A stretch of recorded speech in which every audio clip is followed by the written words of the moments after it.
when you only have one singular planet with one singular atmosphere that is quite a number of light years from the next exoplanet that, you know, might have habitable conditions on it, the issue of whether or not we will have a sustainable atmosphere and climate has to be a unifying, fundamental, number one priority for the species as a whole right now. Because of all the other problems we have, no matter if we solved every problem from acne to, you name it, speeding, that would be totally useless without a sustainable system. And our system that now sustains basic life on the planet is in dire jeopardy. And if you doubt that, come to Seattle, where ash was falling like the apocalypse last week, where our forests are raging, where islands are actually going underwater, where the glaciers are melting at unprecedented levels. Our basic level of sustainable is very much at risk. And it's difficult for people in public life to talk in these apocalyptic terms, but it is the case. And I've been thinking about a new way of talking about climate disruption. I spent a lot of time in my life as governor declaring emergencies when the Wenatchee National Forest is burning down, declaring emergencies when a whole mudslide of mountain collapses during the biggest rainstorms we've had. I'm tired of declaring temporary one-off emergencies. We've got to look at this as a planetary emergency, and there is no other way to think about it that is adequate to the task at hand.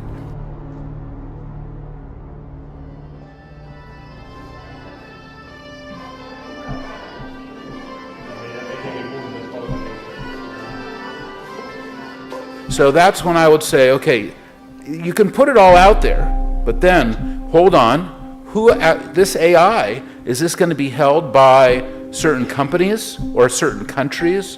You know, we know there was a major nation-state leader who said last week that the country that controls AI will control the world.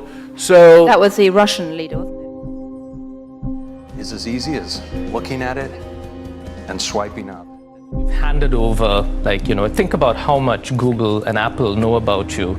It's more than any government has known about you in the past. Unless they give it to the government. Exactly. I mean, sort of de facto, we've sort of handed over this authority to the platforms and we've placed this trust in them. And so I think for a majority of the population, that's just going to be the reality of everyday living. To be the pathway towards equity, towards progress, towards prosperity, basically, World 2.0. I'm a professor in environmental science. I would even argue, let's stop talking about the environment. I mean, there's no such thing really as the environment. What we're talking about is human prosperity, human well-being, and human equity of us as a world to survive and prosper on this planet Earth.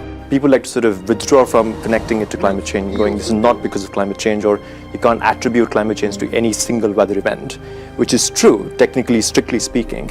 But we know that the severity and intensity and frequency of these climate events have been rising over the last few years. Dangerous wildfires exploding in California. It's closing in on homes.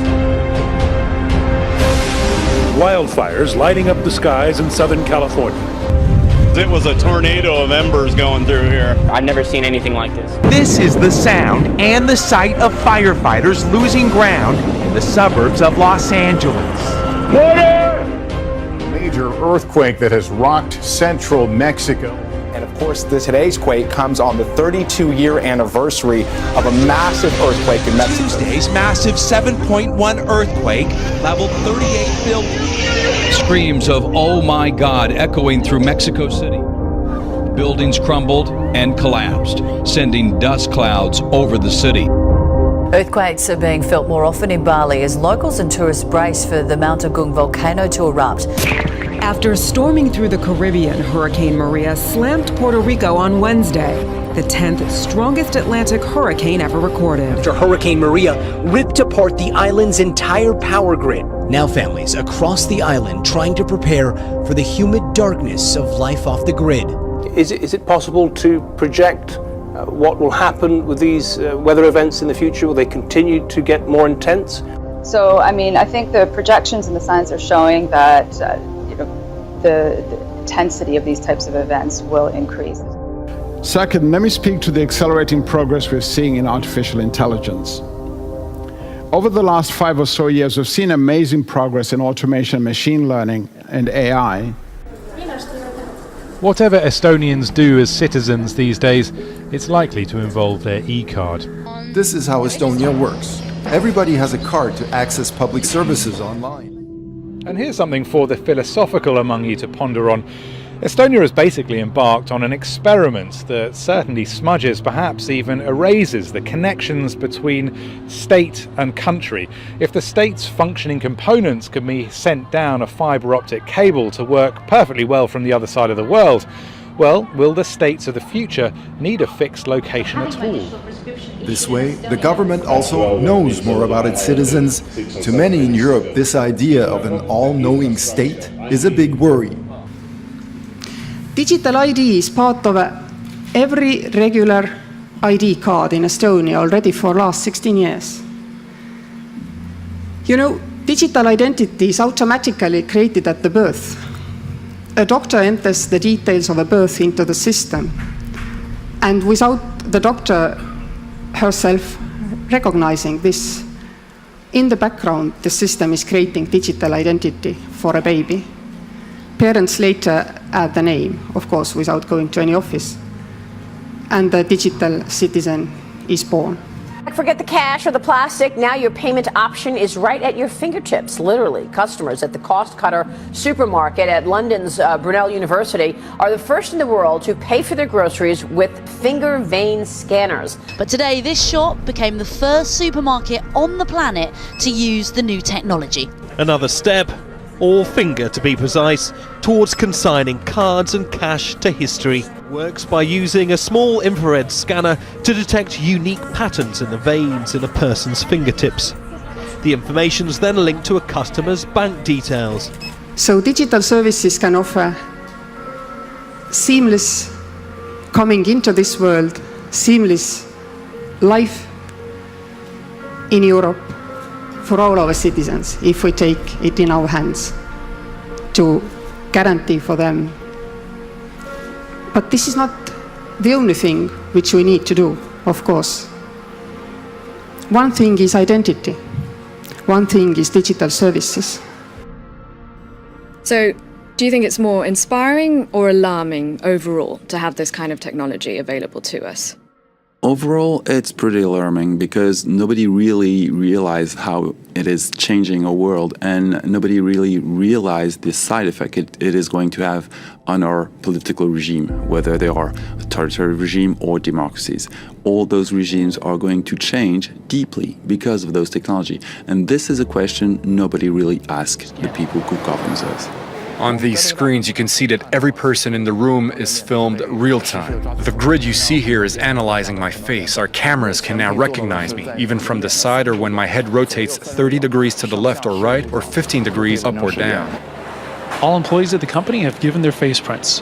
Cameras film and record every move. Meanwhile, the technology continues to advance, and researchers are looking at even more complex and advanced algorithms for this sort of thing. I mean, just a couple of examples over the last month. Cambridge University now say they're looking at a system, they've developed a system which could potentially identify people with scarves over their faces or wearing hats. So, I mean, you're looking at something potentially in the future when this technology really does start to take off, where you could walk past a camera and you're automatically added to a database. You wouldn't necessarily know about it, and therefore, you know, as your human rights may say, well, you can complain and get something done, you just wouldn't even know that it had happened.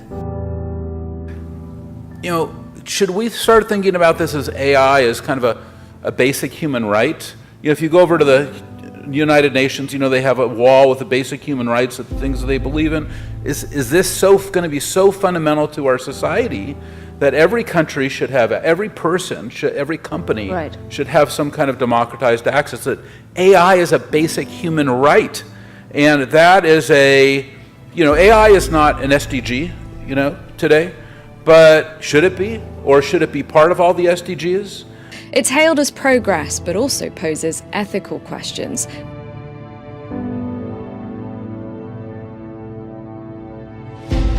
With the rapid development speed of artificial intelligence, and robotization, it is no longer a question of what machines can and cannot do. It is rather a question of what they should and should not do. Ethical issues related to the development of technology are clearly becoming greater relevance. They're coming out with a new model in 2018 that I guess is anatomically correct. Okay, but that's even creepier. Talking head, programmable personality. But see, that's even creepier. The closer they creep to being like a very, very sort of realistic human being, the more that actually freaks us out. And let me tell you something, M-Chan, and I know you understand this. When artificial intelligence really kicks in, and we're talking this taking off exponentially, you're going to see these things. They're not even robots. You will be seeing stories about it. You'll be seeing features about it, not just, but robots that aren't even robots, that are so human, so human-like. You will see a very scary psychological, psychiatric transformation in some cases. This is like nothing we've ever seen before.